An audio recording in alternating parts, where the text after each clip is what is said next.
I guess it's going. Is it going? Yes. Wait. Yeah, now 7 seconds. I have to put the dart there. Now you can see the timer.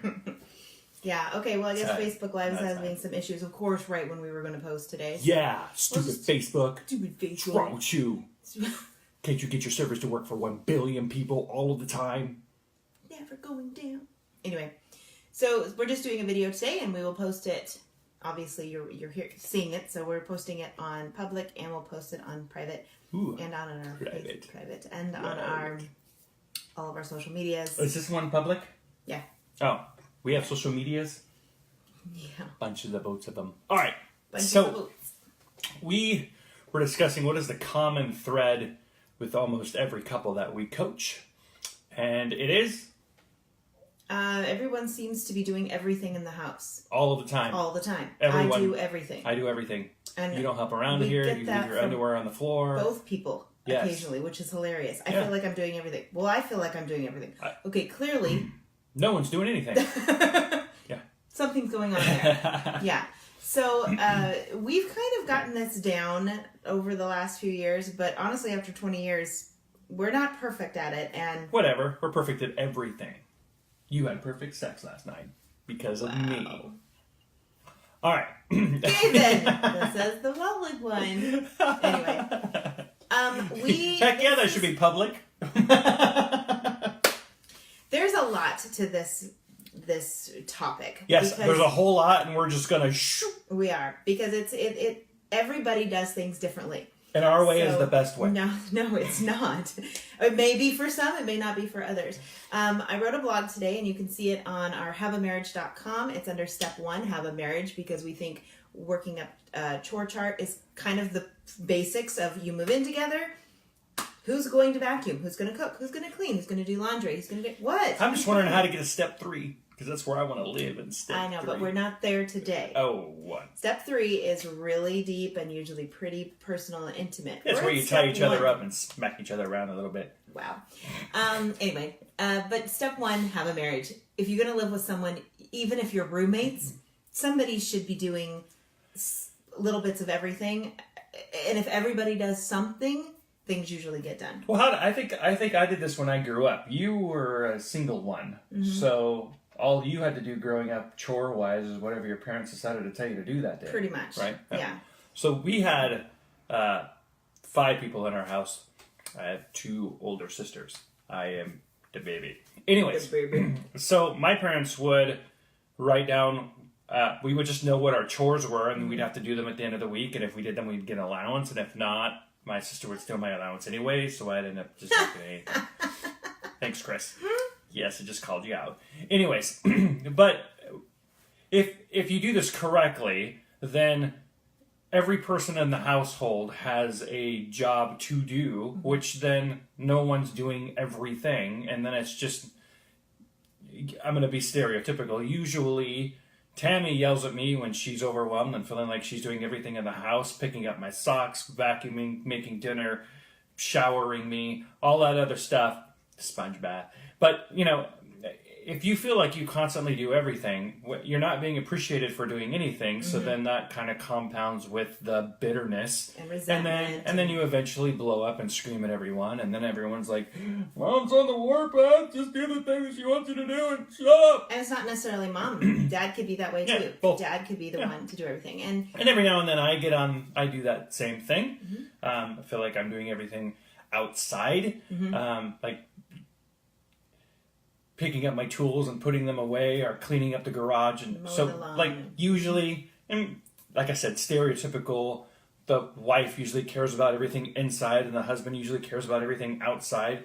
That's not fair for either one of them. It's just you just start feeling resentful and bitter because you put that hammer away for the 200th time when nobody could put it away after they get done using it, or you pick up socks after the 400th time because all of the children and the husband throw their socks around. Guilty. But doing a chore chart really, really helps with that. yeah, so I wrote a blog post, and I basically told you exactly what we do. Beat everyone. No. What everybody in the household has. And it's a pretty long post because I also went into meal prepping and planning. Because I had a friend of mine ask for some basic meal planning preps and not necessarily recipes, just what to do with food. And sometimes just, I know that sounds funny. Put a carrot up your nose and something to do with it. That's not what I'm saying. So this whole blog post is what we do for chores and what I do for meal prep. And because he probably does maybe 40% more of our business than I do probably 40% maybe more of chores. So I cook and clean and I do the laundry. You know, I make the bed every day. He handles a lot of the stuff outside. And then the kids swap off and on. And that was a communication. Absolutely, so that's the thing. She saw that I was working 10 hours a day and then getting stressed out that I had to clean something. Mm-hmm. And so we just had a conversation of, hey, I'm an entrepreneur. We have our own business, so I'm going to take care of the business and she's going to take care of the household. Doesn't mean that we can't ask each other for help. Yes, it was just right. Compartmentalizing it for one another actually really helped. Mm-hmm. So that's how we do it. But we did it first with a conversation, and then we created the chore plan. And then I'm going to throw this in here. Everyone in your house should do a chore, no matter the age of the child. If you have a child at least over 2 years old, they should be doing something, whether it's picking up their room, putting their clothes in a laundry basket, whatever, or, and then vary it depending on the age of the child. Like right now, Tim and Xander swap back and forth for mowing the lawn. Mm-hmm. It's Tim's turn and he will mow the lawn. The next time it needs to be mowed, we'll tell Xander, it's your turn to mow the lawn. Okay. But we have to tell him, you can't just assume that people are going to do their jobs too. Oh. So sometimes you have to have a little grace for reminding them. Not like, oh my gosh, I have asked you to mow the lawn for 5 days now, and now it's crazy. Well, you know what? If it's crazy, still his problem. It's still his problem. It's still the responsibility. Now it's harder because he waited. Same with anything. The longer you go without laundry, the worse it's going to be. And you're all going to be running around naked. And stinky. And or stinky clothes, or naked, yeah. But you know what I mean? There has to be something. And I know there comes a point, well, what happens if the person that is assigned to that job doesn't do it? You just start cutting off a finger. And, after you get through like 3 fingers. You think it would take 3? Maybe. What would you say, though? It depends on how old your child is. And I would say... No. Really? I almost agreed to that. That was weird.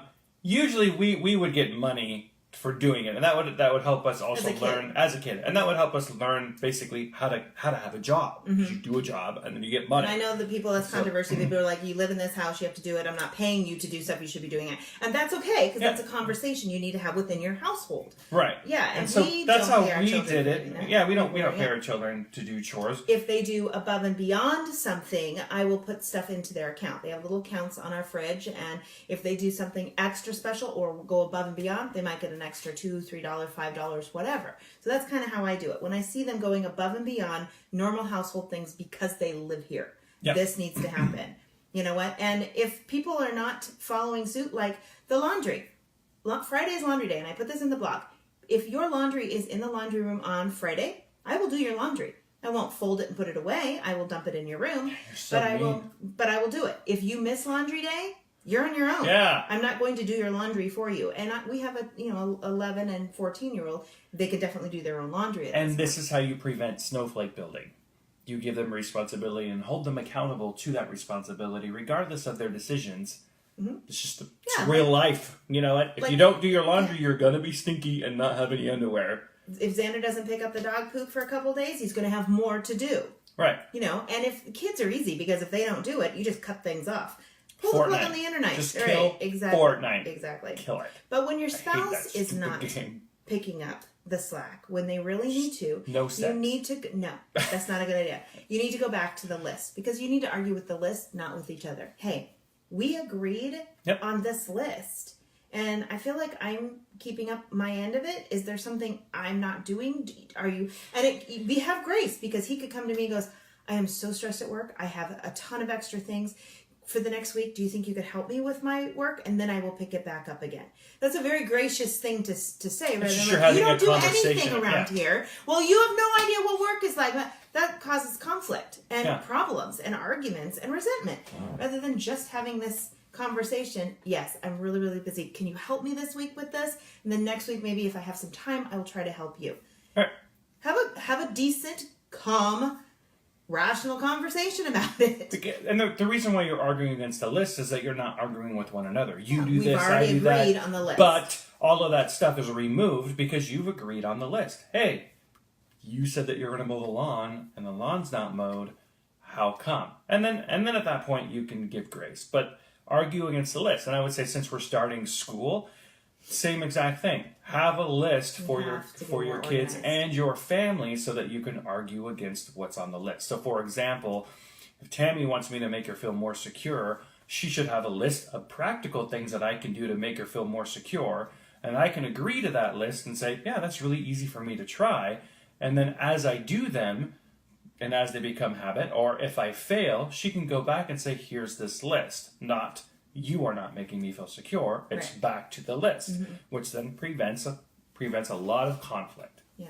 And I mean, that's feeling secure and different things is a different topic altogether than just chores. But I thought, as we're heading back into school, and if things kind of go from haphazard, you sleeping in, not sleeping, doing stuff, let's find a schedule that works for everybody. And you have to do it consistently for some time before it becomes routine and before you have a habit with it. And this works very well with a budget as well. Yes. So if you're writing down the list of the budget, then you're arguing against the budget and you're not arguing against one another. Yes. Like, I really need to get an Xbox One X.